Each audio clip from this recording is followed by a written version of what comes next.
Good morning everyone. So in this lesson, this is your lesson 4 और in this lesson we are going to talk about dream child, children, रिवेरी। देखिए तो dream का मतलब होता है सपना, चिल्ड्रन का मतलब होता है बच्चे और रिवेरी का मतलब होता है दुआ सपना, मतलब वो सपना जो दिन में आता हो। ठीक है, तो नॉर्मली जो नाइट में आने वाले सपने होते हैं हम उनको ड्रीम बोलते हैं और जो दिन में आता है उसको अपन रिवेरी बोलते हैं। मतलब एक इमेजिनेशन, यहाँ पर जो कवि है वो क्या करता है, एक इमेजिनेशन करता है। यहाँ पर जो राइटर है उसका नाम है चार्ल्स लैंग, है ना। चार्ल्स लैंग जो लगभग उनकी जो एज है वो 50 ईयर की है। ये इसलिए मैं आपको बता रहा था कि क्वेश्चन आपके एग्जाम में आ सकता है कि कौन राइटर था, उन्होंने इनकी जो एज है वो कितनी है ना। तो वो क्या करते हैं, ही वांटेड अ फैमिली, वो चाहते कि उनका एक परिवार हो, लेकिन उनका जो परिवार है ना, वो जिस महिला को चाहते हैं वो जो महिला है वो उनसे मंगनी करने के बाद वो उनको डिनाइट कर देती है, मतलब वो मना कर देती है ना एक्चुअली। तो ये जो फीलिंग्स है ना, तो ये काफ़ी डीप टच फीलिंग है, जो उनके जो आंतरिक इच्छाएं है ना, वो जो चाहते हैं अपना एक परिवार होना, तो एक्चुअल में उनके पास ये परिवार नहीं है। तो वो क्या करते हैं, इसको इमेजिनेशन करते हैं, इसको वो कल्पना करते हैं कि एक्चुअल में मेरे पास में एक फैमिली है, मेरे पास में एक परिवार है। तो देखिए आगे जो है हम इसकी स्टार्टिंग जो है स्टोरी की करते हैं। This is a story of a dream of a life which writers couldn't have. देखिए तो यहाँ पर ये जो स्टोरी है उसके बारे में, एक सपने के बारे में जो कवि के पास में नहीं है। कुडंट हैव मतलब उसके पास में नहीं है। Children are usually found of listening the stories of their ancestor. देखिए फॉन्ड ऑफ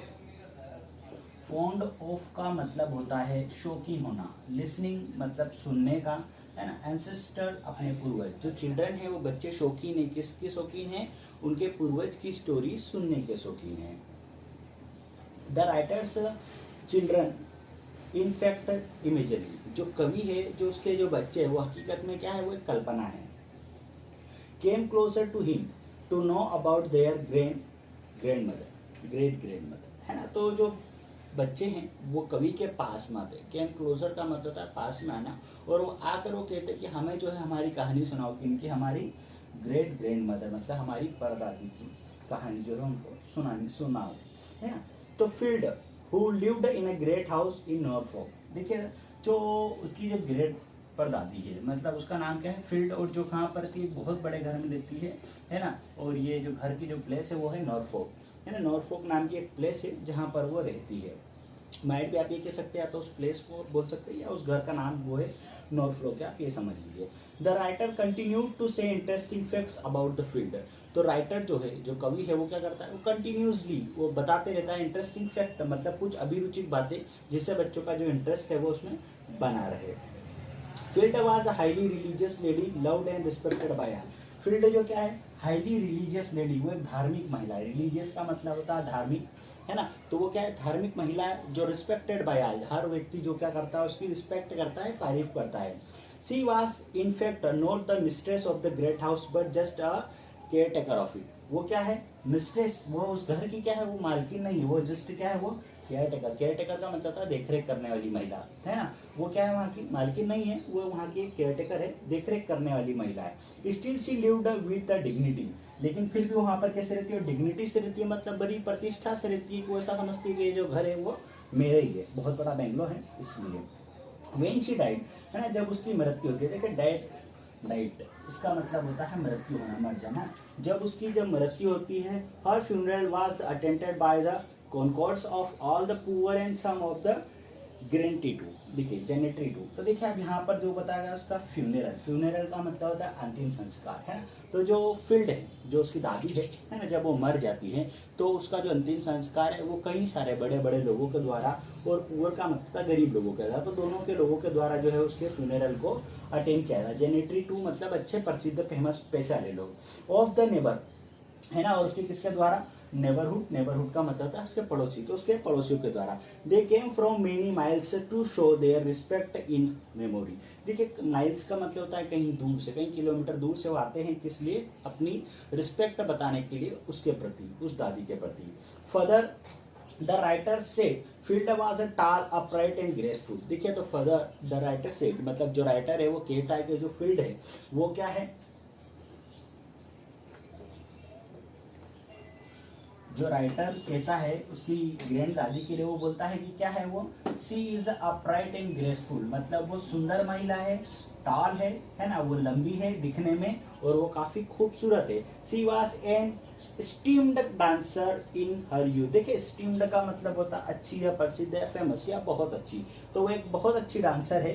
कब? इन हर यूथ, मतलब वो अपने जवानी में वो बहुत अच्छी डांसर थी। Later the suffered from the deadly disease. देखिए सफर्ड, अभी आप बोलते हो बीमारियों से परेशान होना या जूझना, उसके लिए वर्ब यूज करता है सफर्ड। सफर्ड का मतलब होता है परेशान ना, तो वो बाद में उसको एक बीमारी होती है, डिसीज का मतलब होता है बीमारी, तो उसको एक बीमारी हो जाती है और कैंसर, इस बीमारी का नाम है cancer, which she put her in pen, जो उसे तकलीफ में डाल देती है। But she was still upright, पर वो अभी भी ठीक ठाक है। And she was so good and religious, जब वो थी, है ना, मरने से पहले की बात हो रही है ना, कि जब उसकी मृत्यु हो गई तो वो कैसी थी वो, तब भी वो एक धार्मिक और एक अच्छी महिला थी, मतलब उसने जो अपने धार्मिक के अंदर जो आस्था है उसको कभी नहीं छोड़ा। Field used to sleep by her self in a lone chamber of the great house. देखिए चेम्बर का मतलब आप ये समझ लीजिए कि एक बहुत बड़ा कमरा है ना, जहाँ पर वो अपने बड़े से घर के अंदर वो क्या करती है, यूजुअली वो वहाँ पर जाकर सो जाती है। शी यूजुअली बिलीव्ड, उसका ऐसा मानना है, बिलीव्ड का मतलब था विश्वास करना और यूजुअली का मतलब होता है हमेशा की तरह। वो ऐसा मानती है कि उसका ऐसा मानना है that the two infant used to glide up. देखिए इन्फेंट का मतलब होता है नवजात शिशु, मतलब छोटे छोटे बच्चे। वो क्या कहती है कि जो बच्चा पैदा होता है उसको अपन इन्फेंट बोलते हैं ना, और 5-6 साल का होता है उसको बेबी बोलते हैं। तो वो बोलती है टू इन्फेंट मतलब 2 नवजात शिशु, है ना, glide up and down the great of the staircase. Staircase मतलब सीढ़ियों के पास से आते हैं, उसके पास में आकर क्या करते हैं वो, नियर आकर बैठ जाते हैं। Where she slept during midnight, जहाँ पर वो रात में सोती है। देखिए मिडनाइट का मतलब होता है मध्य रात्रि में, है ना, जहाँ पर वो मध्य रात्रि में जहाँ पर वो सोती है, तो वहाँ पर वो जो छोटे जो बच्चे हैं वो आकर उसके पास में बैठ जाते हैं। हावेवर मतलब जैसे भी, however Field was always very good to all the grand child, है ना, तो जो फील्ड है जैसी भी हो, लेकिन वो अपने जो नाता पोती जो उनके बच्चे हैं उनके साथ में वो काफी ज्यादा प्रेम भाव रखती थी। She liked to have all children with her in the house during the holidays, है ना, हॉलीडेज का मतलब है छुट्टियां, तो वो चाहती थी कि उसके जो बच्चे हैं वो छुट्टियों के समय में उसके साथ में रहे। The writer enjoyed his loneliness even there, तो राइटर जो कवि है वो अपनी अकेलेपन को वहां पर वो महसूस करता है, इंजॉय करता है, आनंद भी लेता है। He was always alone himself even there in the house of the grand mother, है ना, वो अपने इतने बड़े घर के अंदर उसकी ग्रैंड मदर नहीं होने के बावजूद भी क्या वो थी तब भी वो अपने आप को अकेला महसूस करता है। Then the writer told John analyse. देखिए अब यहाँ पर 2 व्यक्तियों की बात हो रही है, पहला है राइट हियर, तो पहला है जॉन और दूसरा है एलाइस। तो देखिए आप समझ जाइए कि जॉन और एलाइस एक्चुअल में है कौन, इनके बारे में आपसे बाद में पूछा भी जाएगा। पहला है जॉन और दूसरा है एलाइस। देखिए तो जॉन और एलाइस कौन है, ये दोनों जो है वो बच्चे हैं, है ना, और ये जो बच्चे हैं वो किसके हैं, राइटर के हैं, और ये कौन है, इमेजिनेशन चिल्ड्रन है ना, ये एक्चुअल में हकीकत नहीं है, ये उसके बच्चे जिसको वो स्टोरी सुना रहा है। The 2 children who were taking too much interest in the story, जो दोनों जो बच्चे हैं जॉन और एलाइस ये क्या करते हैं, बहुत ज्यादा इंटरेस्ट लेते हैं किसमें, उस कहानी को सुनने में, किसके बारे में, उसकी ग्रैंड मदर के बारे में। Loved to all grand children with the enjoy, है ना, वो जॉय का मतलब होता है खुशी, वो खुशी के साथ में उस कहानी को वो सुनते हैं। But she had special attention to John lame. देखिए तो जॉन एल लिखा है यहाँ पर, जॉन एल का मतलब है जॉन लेम, है ना, तो उसकी जो ग्रैंड मदर है उसका ज्यादा अटेंशन किसके उधर होता है, जॉन लेम के होते हैं। John lame was very handsome and spirited youth. देखिए जॉन लेम क्या है, छोटा बच्चा है ना, लेकिन उसकी जो एज है वो कवि से ज्यादा है अभी स्टोरी के अंदर, है ना, तो वो क्या करता है, उसका जो इंटरेस्ट है वो काफी दिखने में सुंदर और खूबसूरत है। यूथ का मतलब होता है जवान है उस समय इमेजिनेशन में, तो वो क्या करता है, वो उसको बहुत ज्यादा पसंद करती है, कौन, उसकी grand mother. He loved the great house and to care the garden, है ना, तो वो क्या करता है, वो अपने बड़े घर को पसंद करता है और वो गार्डन की हमेशा देखभाल करता था। He used to carry the writer on his back और he was a bit older than a writer. तो देखिए अब जो कवि है, देखिए बीट ओल्डर का मतलब होता है, मतलब राइटर से थोड़ा ज्यादा उम्र का, तो ये जो बच्चा है वो बड़ा है ना, और उसकी जो उम्र है वो राइटर से जरा ज्यादा है ना, लेकिन जो राइटर है वो क्या एक्चुअल में लंगड़ा है, तो वो उसको क्या करता है, हमेशा अपनी पीठ के ऊपर बिठाकर उसको यहाँ से वहाँ टहलते रहता है, घूमते रहता है। It was because the writer was lame. देखिए लेम का मतलब था लंगड़ा, ये इसलिए है क्योंकि जो राइटर है वो क्या है, लंगड़ा है, मतलब उसका एक पैर ठीक से काम नहीं करता। ही कुडंट वॉक लॉन्ग, वो लंबा नहीं चल सकता। Later he himself become lame and he was great in pain, है ना, जब वो राइटर को अपने साथ में लेके आता है तो बाद में जो जॉन है, जॉन भी क्या हो जाता है, लंगड़ा हो जाता है ना, लेम हो जाता है, और वो उसको भी फिर बाद में बहुत ज़्यादा तकलीफ होती है। His painful date and haunted the writers for a long, है ना। तो जो उसकी जो पेनफुल डेट है, कौन, जब जॉन की मृत्यु हो जाती है लंगड़ेपन से, तो ये जो है राइटर को काफ़ी ये बात जो है वो उसको दुख देती है ना, तकलीफ देती है, हंटेड करती है उसको। The writers missed him so much, miss का मतलब होता है याद करना, तो कवि जो है उससे बहुत ज़्यादा याद करता है। For he loved him too, क्योंकि वो उससे भी बहुत ज़्यादा प्रेम करता था। ही मिस्ड हिज ब्रदरनेस और काइंडनेस, काइंडनेस का मतलब दयालुता, है ना। तो वो अपने भाईचारे को और अपनी दयालुता को बहुत ज़्यादा पसंद करता है। क्लोजनेस, उसके घनिष्ठता को। And wished him to be alive again to be quarrel with him, और वो चाहता है, वो इच्छा करता है कि वो फिर से जिंदा हो जाए, वो फिर से जिंदा होकर उससे क्या करे, वो झगड़ा करे। The children cried to listen the story about their pretty dead mother, है ना। तो देखिए प्रिटी का मतलब होता है सुंदर, तो वो जो बच्चे हैं वो क्या करते हैं, वो चिल्लाते हैं, क्राइड करते हैं। क्राइड का मतलब होता है जोर से आवाज़ लगाना है, चिल्लाना, और कहते हैं कि हमें जो हमारी जो माँ जो मर चुकी है, हमें उनके बारे में आप अब कहानी सुनाओ। The writer continue that he coated the fair alias, है ना। तो अब वो जो क्या करता है, वो फिर से अपनी स्टोरी को आगे बढ़ाता है, और वो एलाइस को कहता है, एलाइस WN उसका नाम है ना।